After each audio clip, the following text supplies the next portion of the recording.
جو ان کے آخری سال گزرے ہیں وہ بہت دردناک گزرے ہیں. اس پہ میں پھر کبھی لکھوں گا انشاءاللہ، کیونکہ ان کی وہ ساری رائٹنگز میرے پاس ہیں، the other side of the story. اس وقت ہم جن دو اپنے ساتھیوں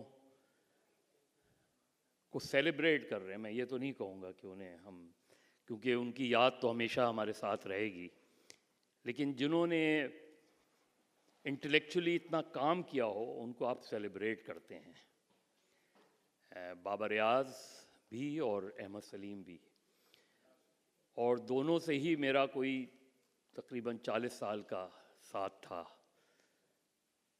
بابر کے ساتھ ہم نے اسٹڈی سرکل بھی کیے تھے، اور چاہے وہ جرنلزم ہو یا پولیٹکس ہو، ان سے بہت ہی قریبی تعلق رہا. اسی طرح احمد سلیم سے جب میں کراچی یونیورسٹی میں تھا اس وقت پہلی بار ملاقات ہوئی تھی احمد سلیم سے، اور ان کی بھی جو کہانی ہے وہ کافی دردناک، افسوسناک کہانی ہے احمد سلیم کی. مجھے یاد ہے کہ ایک بار جب بہت معاشی طور پہ وہ بہت برے حال میں تھے، تو انہوں نے نقوش کے لیے اپنا ایک مضمون لکھا تھا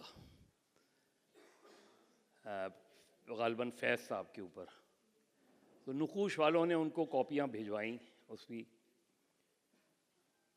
وہ کاپیاں انہوں نے مارکیٹ میں جا کے بیچ دیں کیونکہ ان کے پاس کھانے کے لیے پیسے نہیں تھے. اور پھر فیض صاحب کو جب یہ پتہ چلا تو فیض صاحب نے پھر ان کو بلا کے باقاعدہ ان کا ایک وظیفہ مقرر کیا تھا. اور اس کے بعد وہ جس مقام پہ پہنچے، میرا خیال ہے لٹریری سرکل میں جعفر صاحب، ناظر صاحب زیادہ اس پہ ڈیٹیل سے بات کریں گے. تو پہلے شروع کرتے ہیں بابر صاحب پہ، بابر ریاض پہ. جعفر صاحب، بابر ریاض کے بارے میں آپ بتائیں، ان کا لٹریری پولیٹیکل جو بیک گراؤنڈ رہا ہے ان کا پورا. مظہر صاحب، غالباً 1975-76 کی بات ہے. میں ڈی جے کالج میں پڑھتا تھا انٹر میں، تو کلاسیں کوئی بیچ میں وقفہ ہوگا تو ہم باہر نکلے اور وہاں پہ ایک جگہ کافی 20-25 لڑکے جمع تھے، اور دو صاحبان، ایک صاحب اور ایک صاحبہ، وہاں پہ اسٹوڈنٹس کے ساتھ کچھ آرگومنٹ کر رہے تھے. ہم بھی وہاں جا کے کھڑے ہو گئے، اور پھر وہ کوئی نیشنلزم کے موضوع پہ بات ہو رہی تھی. ایسٹ پاکستان والا واقعہ تازہ تھا، کچھ اس کانٹیکسٹ میں بات ہو رہی تھی. تو بعد میں پتہ چلا کہ وہ بابر ریاض اور نجمہ بابر ہیں. پھر جب یہاں پہ کراچی میں ینگ رائٹرز فورم گروپ بنا، جس میں خورشید حسنین تھے، اشفاق حسین تھے، مجاہد بریلوی اور نجمہ بابر، تو اس زمانے میں پھر ان سے ملنا جلنا زیادہ ہوا، اور ہم لوگ سم ہاؤ سبت حسن صاحب کے آربٹ میں آ گئے، اور پھر ان کے ساتھ بہت کچھ ہمارا انٹریکشن رہا. اچھا، بابر صاحب کے حوالے سے آپ نے بڑا اچھا کیا کہ شروع میں ہی یہ بات کہہ دی کہ this is an occasion of celebration. تو انہیں یاد کرنا واقعی ایک سیلیبریشن کا کام ہے، ان کے کام کے بھی حوالے سے اور ان کی شخصیت کے بھی حوالے سے. بڑی دلنواز شخصیت ان کی، اور بہت ہی شگفتہ انسان. ہمیشہ پارٹنر کہہ کے اپنی گفتگو شروع کیا کرتے تھے، پارٹنر کیا ہو رہا ہے، اور پھر آپ سے وہ بحث بھی کرتے تھے. میزبان بھی بہت اچھے تھے وہ. تو ایک تو ان کی شخصیت کا یہ پہلو، انہوں نے کراچی یونیورسٹی میں پاکستان اسٹڈی سینٹر ہمارے پاس بارہا آئے. پھر انہوں نے ایک زمانے میں مجھے آمادہ کیا کہ ہم بدر الدین صاحب کی میموائرز جو ہیں وہ ریکارڈ کریں. جی تو وہ میں تو نہیں کر سکا، لیکن بابر صاحب نے مینیج کیا وہ، اور وہ پھر ہسٹری ریٹن ان ہیسٹ کے نام سے وہ کتاب بھی شائع ہوئی، جو کہ بہت ان کی کارآمد میموائرز ہیں کہ مارننگ نیوز کے ایڈیٹر کی حیثیت سے کراچی میں اور ڈھاکہ میں انہوں نے کس طرح وقت گزارا. تو بابر کے ایک تو شخصیت کی یہ پہلو تھے. دوسرا یہ کہ میں نے ایک اخبار بین کی حیثیت سے ہمیشہ فالو کیا ان کی رائٹنگز کو, اور وہ مارننگ نیوز میں انہوں نے بہت لکھا, ڈان میں لکھا اور بزنس ریکارڈر میں لکھا. مینلی ان کی رائٹنگز اکنامی پہ ہوتی تھیں. اچھا, ان کے کالم برائے کالم نہیں ہوتے تھے کہ جی جیسے ہمیں بدھ کو کالم دینا ہے تو گھسیٹو دے دو.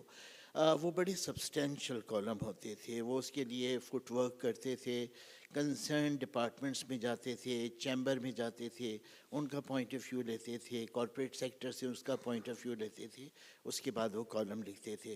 تو میرا خیال ہے کہ ان کا جرنلزم جو ہے وہ بہت سیریس شخصیت, جتنی ان کی باغ و بہار تھی ان کی رائٹنگ جو ہیں اتنی ہی سبسٹینشیل اور سیریس تھیں. اور ایک فائنل میں عرض کر دوں کہ جو انہوں نے پھر ہسٹوریوگرافی کی طرف جانے کا فیصلہ کیا اور پارٹیشن کی ہسٹری بہت توجہ سے انہوں نے پڑھی اور اس کے اوپر اپنا ایک پوائنٹ آف ویو بنایا. ان کی ایک کتاب پھر اسی موضوع کے اوپر شائع ہوئی, what went wrong with Pakistan. اس کے اندر انہوں نے جو پاکستان کی فارمیٹیو فیز کے مسائل تھے ان کو فوکس کیا. So how you find Babar Ayaz?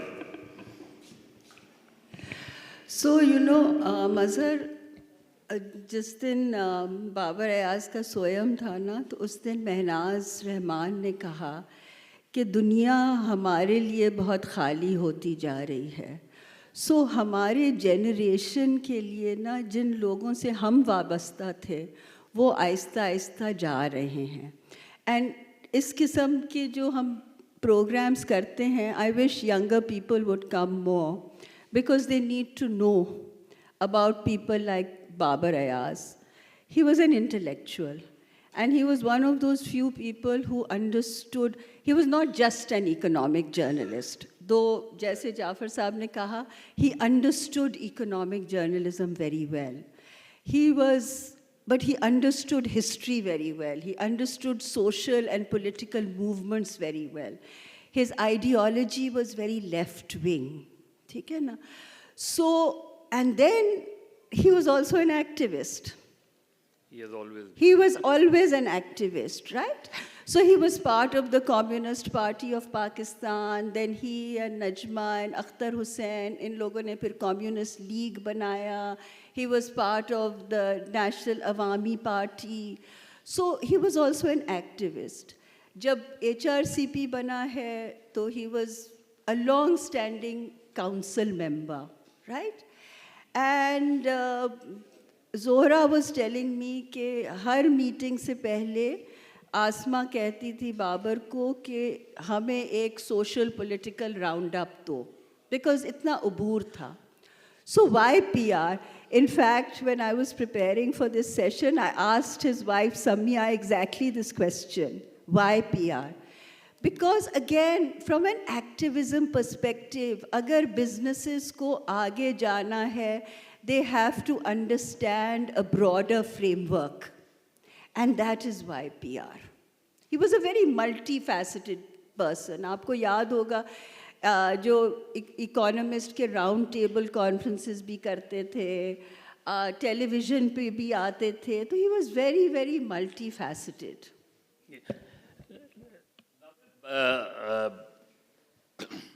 Babar سے اکثر گفتگو ہوتی تھی تو اس نے کہا کہ کسی بھی پولیٹیکل ایکٹیوسٹ کے لیے اکانومی کو سمجھنا بہت ضروری ہے تاکہ آپ کی ڈائریکشن بہت وہ ہو. کیونکہ اور پاکستان جیسی ملک میں جو انہوں نے غالباً ان کی آخری کتاب تھی Pakistan what went wrong with Pakistan, تو اس پر میں نے بابر سے پوچھا what went right with Pakistan.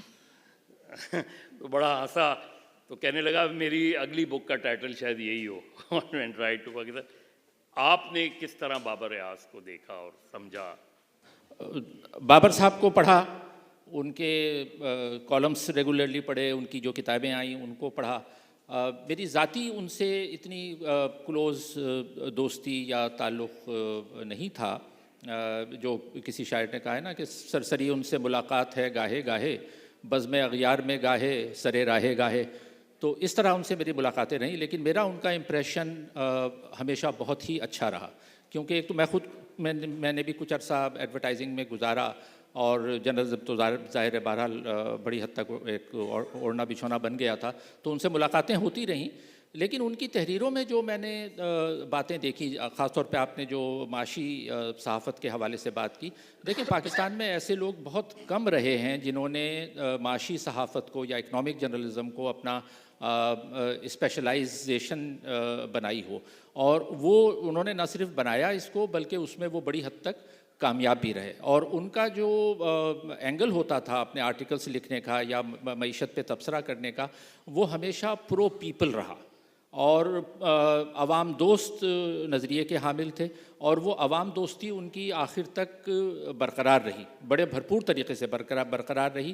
اور ظاہر ہے جو لوگ روشن خیال ہوں، لیفٹ اورینٹڈ ہوں، یا جو سید سبط حسن جیسے لوگوں کے سائے میں جنہوں نے جو پروان چڑھے ہوں ذہنی طور پر، ان کے لیے یہ کام آسان نہیں ہوتا کہ وہ ایڈورٹائزنگ، مارکیٹنگ یا پی آر میں کام کر سکیں. مجھے اس اذیت، بظاہر تو لگتا ہے کہ بڑے خوش ہیں، لیکن وہ اذیت میں خود اس اذیت سے چونکہ گزر چکا ہوں، اس لیے مجھے پورا اندازہ ہے کہ جب آپ کے پاس آپ کو وہ کام کرنا پڑے جس سے آپ پوری طرح سے متفق یا مطمئن نہ ہوں، لیکن آپ کو وہ کرنا پڑے، تو وہ جو شخص ہے، چاہے وہ بابر ایاز ہو یا جو بھی ہو، اس کو ایک اندرونی کیفیت سے بھی گزرنا پڑتا ہے.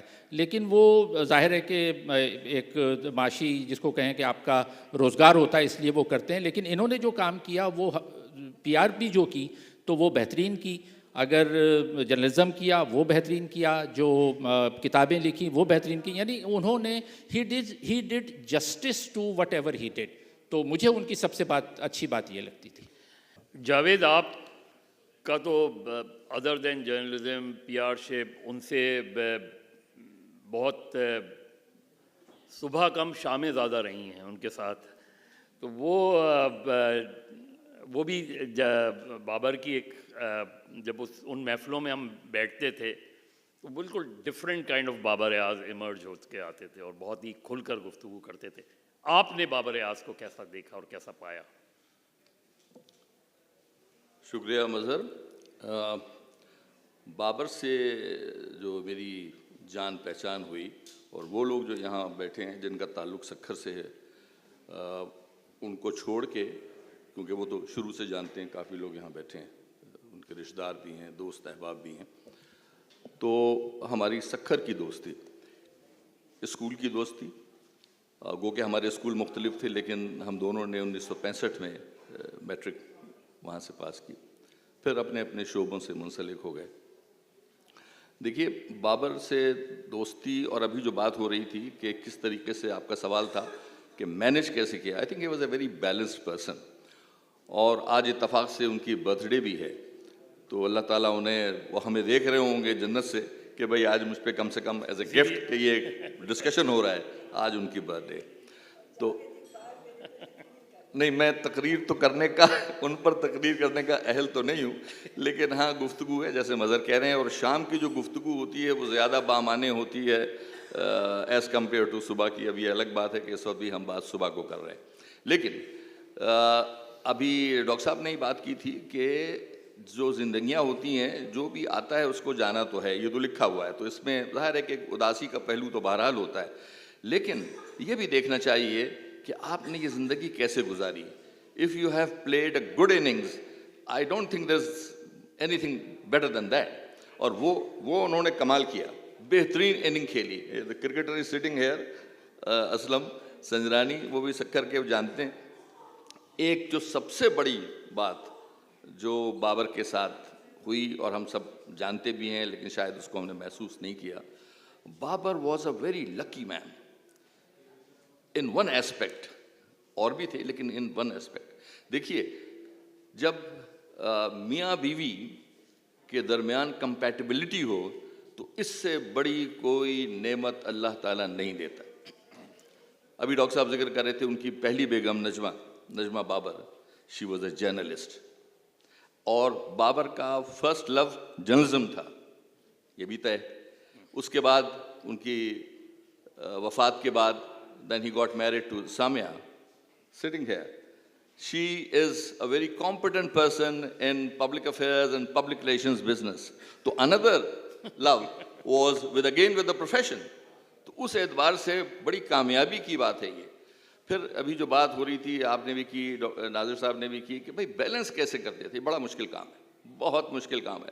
I have been his colleague in profession, so I know it is very difficult. اور ناظر جو بھی کہہ رہے تھے کہ بھائی اپنے آپ کو مارنا پڑتا ہے اندر سے, کیونکہ کلائنٹ ہے, وہ آپ کو پیسے بھی دے رہا ہے, آپ کو جو اس کے آبجیکٹیوز ہیں ان کو بھی اچیو کرنا ہے, چاہے مجبوراً ہی صحیح, بہرحال کرنا تو ہے. ایک بابر میں بڑی اہم بات تھی کہ اس نے ہمیشہ اپنے کلائنٹ کو, میں بھی اس سے روز گزرتا ہوں اور سامیہ بھی جانتی ہیں, کہ وہ کلائنٹ کہتا ہے یار یہ خبر نہیں آنی چاہیے, یہ خبر نہیں, سچی ہو یا بری ہو, آنی نہیں چاہیے. اب یہ جو ڈیزائر ہے, یہ تو خیر جہاں پہ صدر مملکت, چیف عوامی اسٹاف, چیف جسٹس کے خلاف خبریں چھپ جاتی ہیں, وہ کلائنٹ کیا بیچارہ بیچتا ہے. لیکن بہرحال اس کو تو ایک اپج تو ہوتی. اس اعتبار سے آئی تھنک بابر کا ایک بہت بڑا کنٹریبیوشن پاکستان میں اس پروفیشن پہ یہ ہے کہ اس نے اپنے کلائنٹس کو اور ان کے توسط سے دوسرے کلائنٹس کو یہ بتایا کہ میڈیا کنٹرول نہیں کیا جاتا ہے, میڈیا مینیج کیا جاتا ہے. And there is a difference between controlling the media and managing the media. تو یہ جو چیزیں ہیں, اس قسم کی چیزیں اور بھی ہیں. آپ جب اور دوبارہ جب بات کریں گے تو پھر میں عرض کروں گا. مینیج بھی ہو رہا ہے اور کنٹرول بھی ہو رہا ہے. وہ مارشل لا میں کنٹرول ہوتا ہے, ہائیبریڈ میں مینیج ہوتا ہے. اچھا, بابر کے ساتھ میرا جو انٹریکشن رہا ہے, بابر کے ساتھ بھی اور نجمہ کے ساتھ بھی, نجمہ اور میں تو ساتھ ہی اسٹار میں ہوتے تھے, بابر ڈان میں ہوتا تھا. بہت انٹرسٹنگ تھا کہ احمد علی خان بہت بڑے جرنلسٹ تھے, ایڈیٹر, لانگسٹ سرونگ ایڈیٹر, لیکن انہوں نے وہ کبھی بھی اس چیز کو پسند نہیں کرتے تھے کہ میاں اور بیوی جو ہے وہ ایک ہی دفتر میں کام کریں. اور انفیکٹ جو ماہر علی خان کا ڈان چھوڑنے کی وجہ تھی, وہ وجہ بھی یہی بنی اس میں. اور تو ہمارا جو ایک اسٹڈی سرکل ہوتا تھا, جو جرنلسٹوں کا اسٹڈی سرکل ہوتا تھا, پولیٹیکل اسٹڈی سرکل الگ ہوتے تھے, لیکن اس میں جو بابر کو میں نے دیکھا, اس میں بابر بھی ہوتے تھے, محمد علی صدیقی, اپنا جتنا بھی اس وقت پی ایف یو جے کا جو پورا ایک گروپ تھا, برنا صاحب, یہ سارے لوگ, ایس ڈی ایم بدر الدین. وہ جو ہیٹڈ ڈبیٹ اور انٹلیکچوئل ڈسکشن ہوتا تھا, اس نے مجھے بہت سکھایا اس میں, کیونکہ at the end of the discussion جو فیصلہ وہاں ہو کے باہر نکلتا تھا, وہ پھر بدلتا نہیں تھا وہ فیصلہ. جعفر, ان کی جو کتاب ہے what went wrong with Pakistan, اگر ہم صرف اس کو ہی وہ سامنے رکھیں تو جہاں تک اس میں انہوں نے ویژن آف جنا اور اس کے بعد جو پاکستان میں ایکسٹریمزم اور اس سے ریلیجس ایکسٹریمزم ادروائز جو پاکستان گیا ہے, ان کی اس رائٹنگ کے حوالے سے آپ کیا کہیں گے؟ دیکھیں, میرا خیال یہ کہ وہ بابر صاحب کی شاید جرنلسٹک چیزیں بدقسمتی سے ہمارے ملک میں زیادہ آگے نہیں جاتی, لیکن جو چیز بابر کو زندہ رکھے گی وہ ان کی یہ کتاب ہے. اس کے ریفرنسز آئیں گے ریسرچرز کی رائٹنگز کے اندر, اور ایک عرصہ اس کو زیر بحث بھی لایا جائے گا. سب سے بڑی بات یہ ہے کہ بہت کلیئرٹی آف تھاٹ ان کے اندر تھی, اور یہ کلیئرٹی آف تھاٹ آتی ہے تاریخ کے پڑھنے سے. انہوں نے پارٹیشن کی ہسٹری بہت اچھی طرح سے پڑھی ہوئی تھی, تو انہیں پتہ تھا کہ پاکستان کی فالٹ لائنز کیا ہیں, اور وہ پارٹیشن کے وقت سے وہ بچ گئی تھیں فالٹ لائنز. کس طرح سے بیوروکریسی نے اور ملٹری نے ٹیک اوور کیا, کس طرح یونائٹڈ اسٹیٹس کو انوالو کیا. یونائٹڈ اسٹیٹس کی فرسٹ چوائس شاید ہندوستان تھی, پاکستان نہیں تھا. ہم نے پوری کوشش کی یونائٹڈ اسٹیٹس کو, یہ ٹرم میں یوز کرتا ہوں اپنے اسٹوڈنٹس کے سامنے, سیڈیوس کرنے کی. اور ایوب خان نے جا کے اور ان لوگوں نے آمادہ کیا انہیں کہ بھئی آپ پاکستان کے معاملات میں انوالو ہوں. 1958 کا جب مارشل لاء لگا اکتوبر میں, اس سے پہلے اپریل مئی میں ایوب خان امریکہ میں تھے, اور وہ پینٹاگن میں انہیں کنونس کر رہے تھے. اور سی آئی اے کا سربراہ تھا ایلن ڈلس, جو ایوب کا دوست تھا. اس سے کہہ رہے تھے کہ آپ کا بھائی فارن منسٹر ہے فاسٹر ڈلس, آپ انہیں بتائیں کہ پاکستان میں اگر الیکشنز ہو گئے تو پاکستان ڈی اسٹیبلائز ہو جائے گا. اور وہاں سے انہوں نے وہ کام شروع کیا اور پھر ہمیں پتہ ہے کہ اکتوبر میں ماشاء اللہ لگا. بابر ان تمام چیزوں سے بہت اچھی طرح واقف تھے اور انہوں نے پھر جو بلڈ کیا اپنی تھیسس اس کے اندر پولیٹیکل اکانومی کا بہت امپورٹنٹ رول ہے کہ how the political economy of Pakistan was designed, اور وہ انہی فالٹ لائنز کے ساتھ پاکستان آگے بڑھا ہے. تو میں سمجھتا ہوں کہ کتاب کا یہ سب سے بڑا کام ہے. اس کو اگر ہم کیونکہ دونوں اپنے فیلڈ میں ماسٹرز تھے, احمد سلیم بھی اور بابر ایاز بھی. ناظر, اگر آپ احمد سلیم صاحب کی بہت بے شمار رائٹنگز رہی ہیں, ان کی ایک پولیٹیکل اسٹرگل بھی رہی ہے اور ان کا ایک بہت ہی خاص ڈائریکشن رہا ہے, تھوڑا سا اگر ہم بابر اور احمد سلیم کو, اس سے پہلے کہ میں ایکسکلوسیولی احمد سلیم پہ آؤں, اگر دونوں کی رائٹنگز کا آپ موازنہ کریں تو وہ کیسے ہے؟ یہ میرا خیال ہے بہت اچھی ایک ہو سکتی ہے بات اس پر. دونوں میں پہلے مشترکہ جو چیزیں ہیں اس پہ ہم بات کر لیتے ہیں. دونوں کا تاریخ کا شعور بہت گہرا, دونوں جیسے ڈاکٹر جعفر صاحب نے ابھی کہا, اور کیونکہ تاریخ کے شعور کے بغیر, تاریخ کو تفصیل سے پڑھے بغیر آپ چیزوں کو, آج کے حالات کو سمجھنا بہت مشکل ہے, یہ ہم سب جانتے ہیں. تو بابر ایاز اور احمد سلیم دونوں نے یہ بات بہت جلدی سمجھ لی تھی کہ گہرائی میں مطالعہ کرنا ہے, اور انہوں نے وہ مطالعہ کیا. اور نہ صرف یہ کہ دونوں نے مطالعہ کیا بلکہ اس مطالعے کو اپنی تحریروں میں ریفلیکٹ کیا. یعنی ان کی تحریریں پڑھیں تو وہ ان کا سماجی, سیاسی, تاریخی شعور بالکل ابھر کے کلیئرلی سامنے آتا ہے ہمارے. یعنی قاری کو وہ ایک طرح سے گائیڈ کرتے ہیں, سمجھاتے ہیں, وہی وٹ وینٹ رانگ والی بات کہ کیا غلط ہوا اور کیا مطلب اگر یہی غلطیاں کرتے رہے تو آگے کہاں جا سکتے ہیں. تو ایک تو یہ بات. دونوں احمد سلیم اور بابر ایاز کی دوسری مشترکہ بات تاریخ کے شعور کے علاوہ ان کا روشن خیال ہونا. روشن خیال سے میری مراد یہ ہے کہ معاشرے کو پسماندہ یا پیچھے کی طرف لے جانے کے بجائے جو آگے لے جانے والی سوچ ہے, دونوں اس کے پروردہ تھے.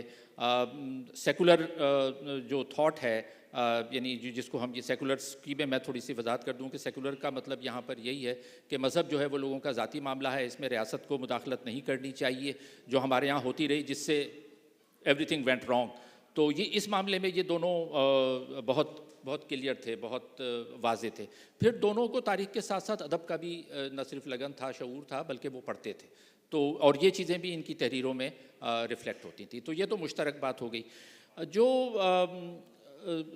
فرق ہوا دونوں میں وہ میرا خیال ہے پی آر کا ہوا, کہ یعنی بالکل اس معاملے میں یہ دونوں بالکل اپوزٹ شخصیت تھے. جو احمد سلیم تقریباً 100 کے قریب کتابیں لکھ پائے, یعنی 77 کتابیں تو میرے پاس ان کی ہیں جو کہ اردو میں ہیں, اور 25 یا 30 کتابیں انہوں نے انگریزی میں لکھیں. اور یعنی انہوں نے یکسوئی سے بہت جلدی یہ فیصلہ کیا, اور اس کی ان کو احمد سلیم کو تو بہت بڑی قیمت ادا کرنی پڑی. جو آپ نے ابھی مثالیں دی نا, کہ جو وہ ابھی ہم جب احمد سلیم پہ ایکسکلوسیو بات کریں گے تو کچھ چیزیں میں اور آپ کے ساتھ شیئر کروں گا, لیکن احمد سلیم نے بڑی قیمت ادا کی اس کی. اور یہ فیصلہ بڑا آسان نہیں ہوتا کہ آپ کو اپنے آپ کو, یعنی احمد سلیم تو جس کو کہنا کہ فنا فی العلم, انہوں نے اپنے آپ کو فنا کر دیا تھا. ان کا کام ہی یہی تھا, جو ان کو تھوڑی بہت جہاں بھی انہوں نے کام کیا, میں اس کا آئی وٹنس عینی شاہد ہوں کہ کہیں سے ان کو پیسے اگر ملے تنخواہ کے. ایس ڈی پی آئی میں شروع میں یہ ہوا جب وہ کام کر, انہوں نے کوئی 25 سال آخری ایس ڈی پی آئی میں اسلام آباد میں گزارے, جس سے وہ کچھ اتنا کام کر پائے. تو مجھے پتہ ہے کہ جب ان کو دوستوں نے بتلایا کہ جب ان کو پیسے ملتے تھے تنخواہ کے جو بھی اس وقت, تو وہ لے جا کے وہ پہلے ہفتے کے اندر ہی اندر اس کی کتابیں خرید لیتے تھے اور پھر وہ لوگوں سے مانگتے رہتے تھے. تو پھر انہوں نے فیصلہ کیا کہ نہیں, ان کو اکٹھی تنخواہ نہیں دی جائے گی, 15 دن کی تنخواہ پہلے ملے گی اور 15 دن کی بعد میں ملے گی, ورنہ یہ پوری تنخواہ جو ہے وہ جا کے کتابیں خرید کے لے آئیں گے. تو یہ تھا. اچھا, اب بابر ایاز صاحب میرا خیال ہے کہ وہ انہوں نے کام کیا, لیکن یہ کہ اگر وہ ان میں جو پوٹینشیل تھا وہ میرا خیال ہے اس سے بہت زیادہ مزید کام کر سکتے تھے. لیکن ہم میں سے بہت سے لوگ جو کنزیوم ہو جاتے ہیں ان چیزوں میں کہ جو ہم نہیں کرنا چاہتے لیکن کرنا پڑتی ہیں سروائیول کے لیے, ایک اچھی جس کو ہم کہتے ہیں سو کالڈ ڈیسنٹ لائف جو ہم گزارنا چاہتے ہیں. پھر مجھے ایک شعر یاد آ رہا ہے, ہمارے دوست تھے اقبال ساجد, ان کو کسی نے ایڈورٹائزنگ کمپنی میں لگا دیا اور وہ ظاہر ہے اس سے بڑے دکھ ہوتے تھے وہ کہ کیا کروں میں. تو ان کے منجن کا اشتہار ان کو بنانا تھا, تو انہوں نے ایک شعر کہا, کیا ملا اقبال ساجد ندرت فن بیچ کر, اب گزر اوقات کر دانتوں کا منجن بیچ کر. تو وہ دانتوں کے منجن بیچنے میں, ہم سب دانتوں کا منجن بیچ رہے ہوتے ہیں کہیں نہ کہیں, اور اس کے اندر جو ہماری اپنی جو صلاحیتیں ہوتی ہیں اس کو ہم پوری طرح سے, جو ہمارا سیلف ایکچولائزیشن ہے وہ ختم ہو جاتا ہے. تو یہ فرق تھا دونوں میں. بابر جب یعنی ایون جب انہوں نے اپنی پی آر فرم بنائی، اس کے بعد بھی انہوں نے رائٹنگز نہیں چھوڑی، حالانکہ بعض اوقات کہتے ہیں کہ آپ کی رائٹنگز افیکٹ کرتی ہے اگر آپ اس طرح کا کوئی کام کر رہے ہیں. مظہر بالکل رائٹنگ نہیں چھوڑی. He continue to write for a lot of newspapers. Column لکھ رہے تھے ڈیلی ٹائمز کے لیے, نیوز کے لیے. اینڈ یو نو ایون جب بیمار ہوئے تھے, ہی ٹولڈ می ہمسیلف کہ جو دوائیاں ڈاکٹروں نے ان کو لکھ کے دی تھی, he himself had reduce the medication because he used to feel that this doesn't allow me to think. That was his commitment. And right to the end, جب تک ایک زمانہ تھا جب وہ ہاتھ سے نہیں لکھ پاتے تھے تو وہ بولتے تھے اور پھر وہ لکھا جاتا تھا. تو کمٹمنٹ انہوں نے اپنی کبھی نہیں چھوڑی. But I think the difference is that Babur was not just an intellectual, he was also an activist. He wanted to be out there, you know, doing things. But at the same time, journalism it was his first love, and he did that. اور کتاب بھی جب انہوں نے لکھی, کون سی چیز ہے جو انہوں نے چھوڑ دیا؟ Religious parties, military, you know, the civil establishment, the ideology of Pakistan. He looked at every holy cow in this country, and جیسے جعفر صاحب کہہ رہے ہیں نا, in a very academic way, he took each one apart. And he said Pakistan has a genetic defect. And کل رات کو میں کتاب پھر سے دیکھ رہی تھی تو I was very surprised. ایک انہوں نے لکھا کہ essentially تو religion was a slogan, and Jinnah realized کہ religion کے basis پہ ہی لوگ اس idea کو support کریں گے. Babur writes in his book that, I think it's chapter 30, he says کہ 2-3 months before Pakistan was, partition, Jinnah wanted to change the slogan because now he didn't need the religious parties anymore. But what he didn't realize is کہ اب وہ جس level پہ لے آئے تھے, اب he could not go back to a secular Pakistan just with one speech. So Babur was a very brave and independent-minded person, and I think PR was also all about being independent and not being subservient to any group or etc., standing on his own. That's the sort of person he was. Javed, انہوں نے جہاں تک مجھے یاد ہے اپنا journalistic career سن سے شروع کیا تھا, سن اخبار سے. اس کے بعد پی پی آئی میں بھی رہے, بزنس ریکارڈر, پھر بزنس پلس کے ساتھ بھی ان کا. یہ جو ایک دم ان کا شفٹ آیا تھا اس طرح, اس کی بنیادی وجہ کیا تھی؟ میرا خیال اس کی بنیادی وجہ جو ہے, ایک تو جو زندگی میں ذاتی اکنامک ایشوز ہوتے ہیں وہ بھی تھی. دوسرے اس سے زیادہ بڑا ایشو جو تھا وہ مینجمنٹ کا سوال جواب ہونا, جس کی طرف ابھی اشارتاً نوشین نے بات کی. وہ بعض دفعہ آپ کو اچھا بھی لگتا ہے, بعض دفعہ برا بھی لگتا ہے. ایک لمحہ ہوتا ہے کہ آپ اسے برداشت کر لیتے ہیں, بعض دفعہ نہیں بھی ہوتا. تو یہ ایک مجبوری تھی. اور دیکھیے ہوتا یہ ہے, اس کے پر آپ پر تنقید کرنے والے کی تو ایک لمبی لائن ہوتی ہے, لیکن اگر آپ ان کی جگہ پہ آ کے کام کریں تو آپ کو احساس ہوتا ہے کہ یہ جو پاؤں میں درد ہو رہا ہے اس میں جوتے کی کتنی خامی ہے, صرف پاؤں کی خامی نہیں. تو آئی تھنک یہ ایک وجہ تھی. دوسری بات یہ ہے کہ بابر بنیادی طور پہ, یہ جو ہم نے بچپن کی میں بات کر رہا ہوں, ہی واز لیفٹسٹ, جیسے ابھی ڈاکٹر صاحب بھی کہہ رہے تھے اور نوشین نے بھی کہا اور ناظر نے بھی کہا. اس کی جو انکلینیشن تھی بابر کی, وہ بچپن سے ہی لیفٹ کی طرف تھی. مثال کے طور پہ جب وہ سکر میں تھے اور اسکول کے زمانے سے, یہ بڑی عجیب سی بات ہے, اسکول کے زمانے میں لوگ ان سب چیزوں میں دلچسپی نہیں لیتے. ہی یوز ٹو گو ٹو شیخ ایاز. اب شیخ ایاز کتنا بڑا نام ہے لیفٹ کے حوالے سے, اس نصرویہ کے سندھ کے حوالے سے, قومی اور ایون انٹرنیشنلی. حسن حمیدی ایک شاعر ہوتے تھے سکر کے, کمال کے آدمی تھے, اور نیب کے اندر ان کا بڑا کاروبار تھا وہ تھا. اور جس طریقے سے وہ سیاسی ان چیزوں میں دلچسپی لیتے تھے, ساتھ ہی پتہ نہیں یہاں تشریف لائے ہیں نہیں یا نہیں, جمیل صاحب ہوتے تھے, مظہر جمیل, جو لیفٹ کی تحریک میں بہت آگے تھے. تو ہوتا یہ ہے کہ اس عمر میں جب انسان وحید مراد، محمد علی اور شبنم میں زیادہ انٹرسٹ لیتا ہے، اس وقت ان کا انٹرسٹ اس جگہ پہ تھا جو کہ ان کی ذہن کی میچورٹی کو اور آگے آنے والے حالات کو کی پیشگوئی کرتا ہے. اور ابھی ذکر کر رہے تھے تو مجھے بھی ان سے ڈاکٹر صاحب سے ذرا پتہ چلا کہ میں نے کہا کہ میں بھی کوئی ایک شعر سنا دوں آج کے دن کی مناسبت سے، کہ ہم سب کے لیے وہ ہے: ایک ایک کر کے ستاروں کی طرح ٹوٹ گئے، ایک ایک کر کے ستاروں کی طرح ٹوٹ گئے، ہائے کیا لوگ میرے حلقہ احباب میں تھے. یہ پچھلے 15-16 مہینوں میں جو لوگ ہمارے پاس سے گئے، وہ واقعی اب ایسا لگتا ہے کہ ہم سب بھی اسی دو راہے پہ کھڑے ہیں، ٹکٹس ایشو ہو چکے ہیں، بس سیٹ کے کنفرم ہونے کی دیر ہے. جعفر، احمد سلیم اور بابر ایاز، جس طرح میں نے ناظر سے بھی کہا تھا، دونوں کی رائٹنگز بہت پاورفل تھیں، بہت مختلف بھی رہیں ان کی دونوں کی. ظاہر ہے بابر کی رائٹنگز میں پولیٹکس، اکنامکس جو ہے وہ بہت زیادہ نظر آتی تھی. احمد سلیم کا بہت سے مختلف اینگل بھی نظر آتا تھا ان کی رائٹنگ میں.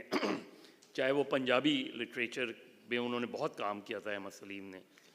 ایک تو احمد سلیم کا بتائیں، دوسری بہت بنیادی سوال ہے، اور یہاں جو لوگ بیٹھے ہیں آج کے پاکستان میں، بابر ایاز اور احمد سلیم کی کیا ریلیونس ہے؟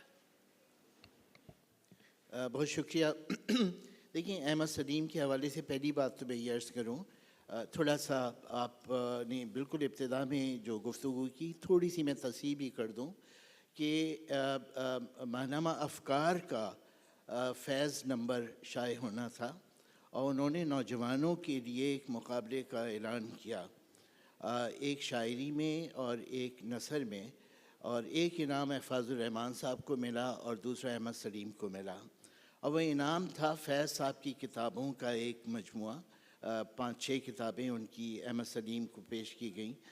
اور وہ کتابیں احمد سلیم نے ریگل کی فٹ پاتھ پہ سیکنڈ ہینڈ کتابوں والوں کو دے دیں. ہمارے شہر کے ایک اور بہت ہی نامور ادیب ہیں، انہوں نے وہ کتابیں دیکھیں اور انہوں نے خرید لیں اور جا کے فیض صاحب کو بتایا کہ دیکھیے وہ آپ نے اس نوجوان کو کتابیں تحفے میں دی تھیں اور وہ تو بیچ گیا.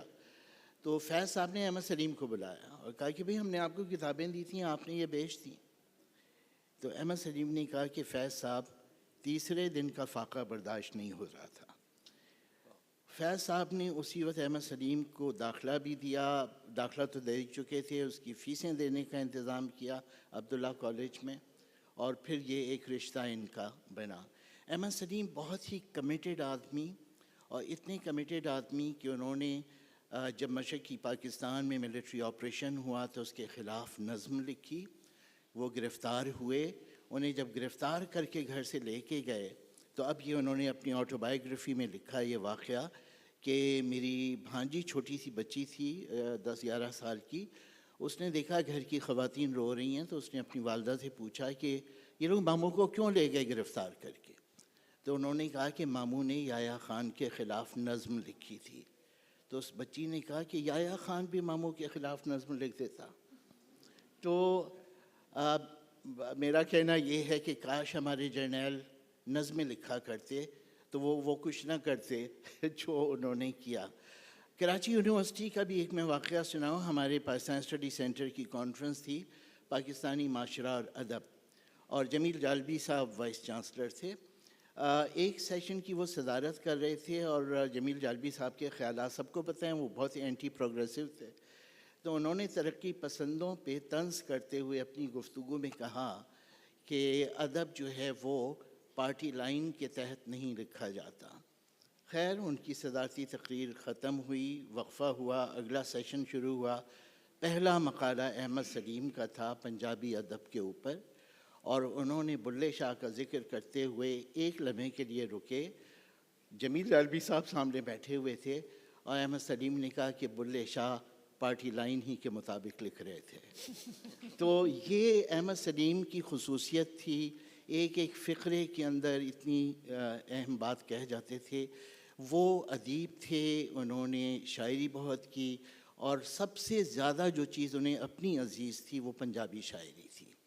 لیکن وہ اتنے زیادہ سمجھیے کہ ہیومن ویلیوز پہ یقین کرتے تھے کہ بنگال کے لیے تو انہوں نے سزائیں کاٹ لیں، بلوچستان کے لیے انہوں نے لکھا، سندھ میں جب MRD کی موومنٹ کے زمانے میں ملٹری آپریشن ہو رہا تھا اس وقت احمد سلیم نے لکھا.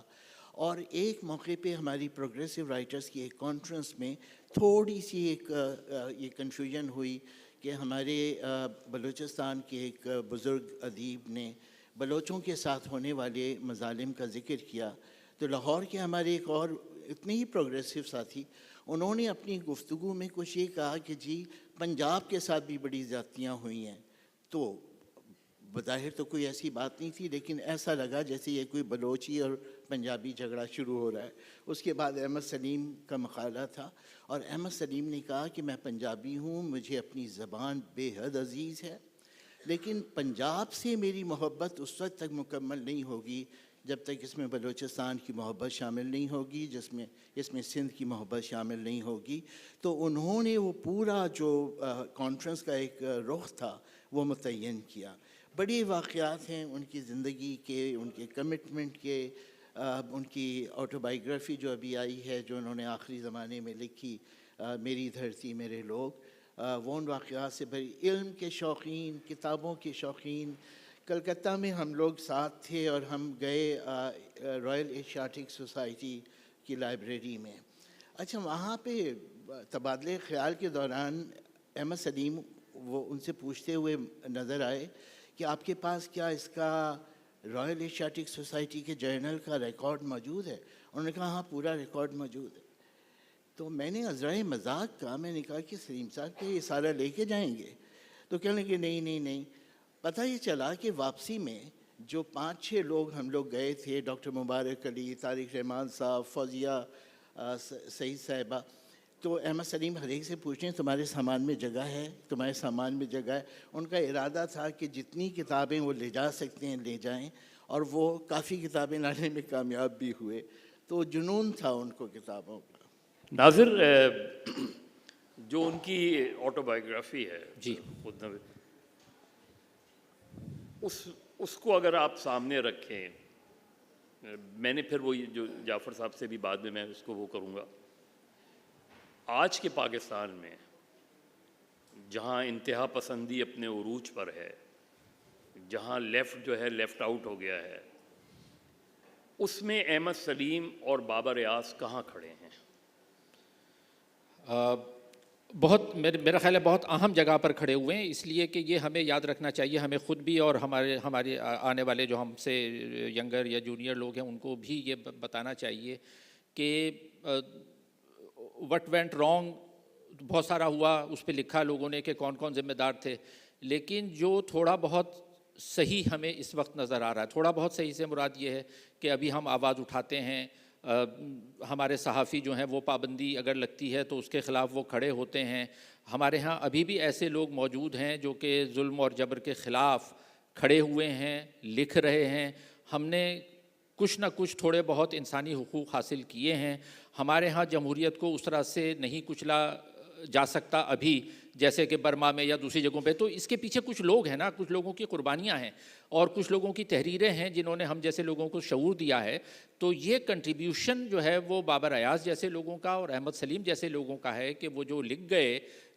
دیکھیں جو لوگ ہوتے کم ہیں، یعنی اب میں اکثر یہ بات دہراتا ہوں کہ پاکستان کو بن کے تقریباً 80 سال ہو چکے ہیں، لیکن 80 سال میں اگر کہا جائے کہ جی 8 بڑے دانشور نکالیں جنہوں نے عوام سے مکالمہ کیا ہو، یعنی اردو میں لکھ کر عوام تک پہنچے ہوں، تو آپ 4-5 پہ آ کے رک جاتے ہیں.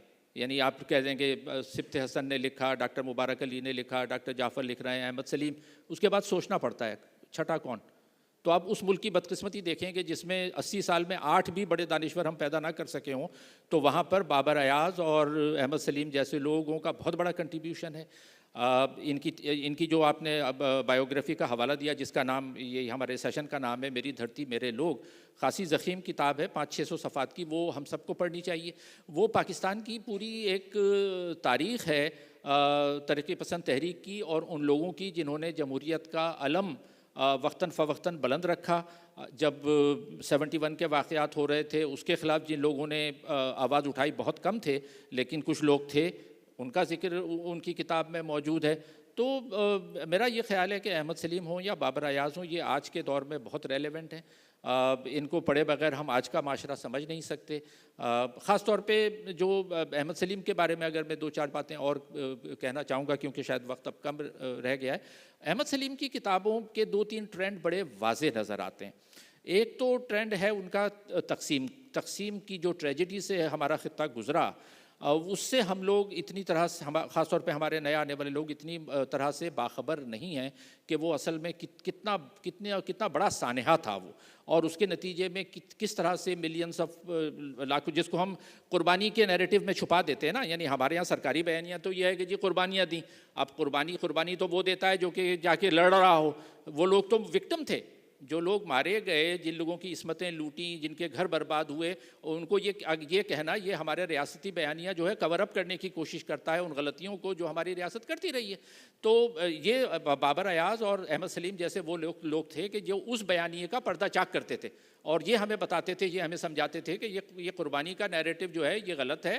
قربانی نہیں, ہمیں یہ دیکھنا چاہیے کہ ان لوگوں کو اس آگ میں جھونکا گیا, اور اس آگ میں جھونکنے کے نتیجے میں جو نقصان اٹھایا ہے اس نقصان کو یاد رکھنا چاہیے, تاکہ ہمارا معاشرہ پھر اسی سانحے سے, اسی طرح کے ملتے جلتے سانحے سے نہ گزرے. تو ایک تو یہ ٹرینڈ ہے ان کا, تقسیم کی پر کتابیں ہیں. دوسرے, احمد سلیم کی کتابوں میں پاکستان بننے کے بعد جو کچھ ہوا, مثال کے طور پہ ان کی کتاب ہے ٹوٹتی بنتی اسمبلیاں, ایک مارولس ریسرچ ورک ہے جس میں انہوں نے پاکستان کی تاریخ میں جتنی اسمبلیاں بنی اور ٹوٹیں اور کن حالات میں ٹوٹیں اس کا پورا سیاق و سباق کے ساتھ انہوں نے حوالہ دیا ہے. یہ دوسرا ٹرینڈ ہے. تیسرا ٹرینڈ ان کا ہے قومیتوں کے حقوق کے بارے میں. ان کی بے شمار کتابیں ہیں جو انہوں نے تمام قومیتوں کے حقوق کے بارے میں لکھی, چاہے وہ بلوچ ہوں, بنگالی ہوں, جو بھی ہیں سب کے بارے میں. پھر پنجابی زبان و ادب سے ان کی محبت. تو ان کی جو کتابیں ہیں اس سب میں 4-5 بڑے میجر ٹرینڈ ہمیں نظر آتے ہیں, اور وہ سارے آج کے دور میں ریلیونٹ ہیں اور ہم سب کو پڑھنے چاہیے. کیونکہ میڈیا سے آپ کا تعلق ہے, آپ کا میگزین بھی ہے, رسالہ بھی ہے. نارملی پاکستان میں جو قیام پاکستان کے بعد بہت سے لوگ جو میڈیا میں آئے, جرنلزم میں آئے, وہ لیفٹ اورینٹڈ تھے زیادہ تر, اور اسی لیے شاید جب Pakistan federal union of journalist بنی تو سب سے پہلا کریک ڈاؤن بھی اسی کے اوپر ہوا. اس کے اوپر شروع میں ہی کوئی 15-16 اخبارات بند کر دیے گئے. یہ جتنے بھی لوگ ہمیں, چاہے بابر ایاز ہوں یا احمد سلیم ہوں, انٹلیکچوئل سائڈ پہ چلے جائیں ایز اے رائٹرز, انہوں نے میڈیا کو ہی پک کیا. کیا میڈیا اتنی فورسفل آواز بن سکا کہ جہاں بابر ایاز اور احمد سلیم کی ریلیونس نظر آئے؟ اس سوال کے جواب میں I'll say yes and no. دیکھیے, میڈیا کی بھی دو سطح پہ میڈیا ہے. ایک ورکنگ جرنلسٹ ہے اور ایک پبلشرز ہیں اور مالکان ہیں. جہاں پہ جرنلسٹ کا کام ہے عمومی طور پہ, وہاں پہ تو اسٹینڈ لیا گیا ہے مختلف چیزوں پہ. لیکن آپ نے بھی دیکھا, ہم سب یہاں جو بیٹھے ہیں جانتے ہیں پاکستان کی پرانی تاریخ, اس کے اندر بھی Pakistan press and publication ordinance, وہ بھی دیکھ لیجیے آپ. تو اس میں مالکان کا جو رول ہونا چاہیے تھا وہ بدقسمتی سے نہیں رہا, بلکہ میں تو یہ کہوں گا کہ بڑی حد تک منفی رول رہا. یعنی صبح 9 بجے سے لے کر 5 بجے تک جو ان کے مطالبات ہوتے تھے اپنے ورکرز کے ساتھ, وہ کچھ اور ہوتے تھے, اور شام کو 5 بجے سے لے کر 9 بجے تک کے جو مطالبات یا جو وہ عرضیاں پیش کرتے تھے حاکم وقت کے سامنے, وہ کچھ اور ہوتے تھے. تو اسی لیے بعض اوقات آپ دیکھیں کہ بہت سے پاکستان میں جو جمہوری, غیر جمہوری, نیم جمہوری, فوجی, نیم فوجی جو سربراہ آئے یا جو حکومتیں آئیں, انہوں نے ہمیشہ اس سے فائدہ اٹھایا, اس تفریق سے, کہ جو آپ کے ہاں یعنی صبح کالم آپ کچھ اور لکھتے ہیں یا لکھواتے ہیں, اور شام کو جا کے آپ بالکل اس کے اگینسٹ چیز کرتے ہیں. You will be surprise. جب میں آپ سے ایک دفعہ میں عرض بھی کر رہا تھا کہ یہ پریس اینڈ پبلیکیشن آرڈیننس کی جہاں تک بات تھی, آئی واز سرپرائز کہ اس کو کسی نے پراپر کورٹ میں چیلنج نہیں کیا تھا, اور ہمیں تو خود بھی اس کی اطلاع نہیں تھی. ہم اسکول میں ہوتے تھے تب ہم ایک لے کے پرچم چلتے تھے کہ پریس آرڈیننس کو منسوخ کرو, اور ہمیں اس وقت یہ نہیں معلوم تھا کہ یہ پریس آرڈیننس ہے کیا. بھائی 8ویں 9ویں کلاس میں کیا معلوم ہوگا آپ کو. لیکن سچی بات یہ ہے کہ یہاں پہ اخبارات کے جو مالکان تھے انہوں نے کبھی اس کو چیلنج نہیں کیا، بالکل چیلنج نہیں کیا. تو اس اعتبار سے یہ کہنا کہ کون صحیح ہے کون غلط ہے، زیادہ تر جو مالکان ہیں وہ کمپرومائز کر لیتے ہیں. اب ان کی وجوہات جو بھی ہوں اس میں میں نہیں جاتا، لیکن یہ درست ہے کہ وہ رول ادا نہیں کیا جو کہ مالکان کو کرنا چاہیے تھا. میں بابر ایاز کے لفظوں میں ہی ایک چیز کہنا چاہوں گی. بابر نے ایک آرٹیکل لکھا تھا 2018 میں ڈیلی ٹائمز میں، جب آسما جہانگیر کا انتقال ہوا تھا.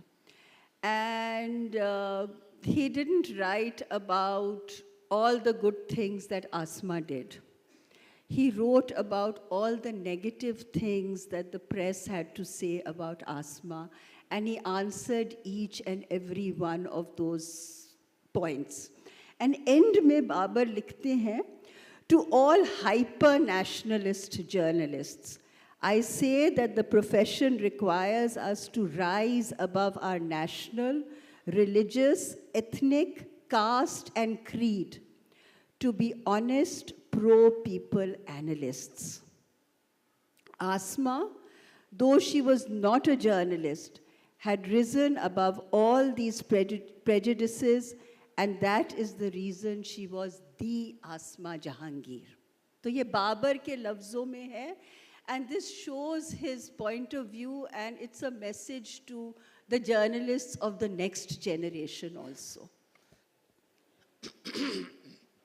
میں اگر دونوں کی شخصیت کو جوڑنے کی کوشش کروں تو وہ ہے نا کہ اور سب بھول گئے حرف صداقت لکھنا، کام اب اپنا ہی رہ گیا ہے بغاوت لکھنا، لوگ کہتے رہے ظلمت کو نہ ظلمت لکھنا، ہم نے سیکھا نہیں پیارے اس کا آخر لکھنا. بالکل آخر میں چونکہ وقت بالکل ختم ہو گیا ہے، جعفر صاحب اگر ان دونوں کی شخصیات کو آپ جوڑیں، ایک میرے خیال میں جو ایک شاید بابر نہیں لکھ پائے وہ اپنے memoirs, from the student life to political life to journalism, اور اس میں تو دونوں کی شخصیات کو اگر ہم سم اپ کرنا چاہیں تو کس طرح کریں گے؟ مظہر صاحب مجھے اجازت دیں کہ میں اس سے پہلے والا آپ کا جو سوال جو آپ نے دوسروں سے کیا بریفلی اس کا جواب دوں. آج دوپہر کو ایک سیشن ہونا ہے عرفان حسین اور آئی رحمان صاحب کے حوالے سے.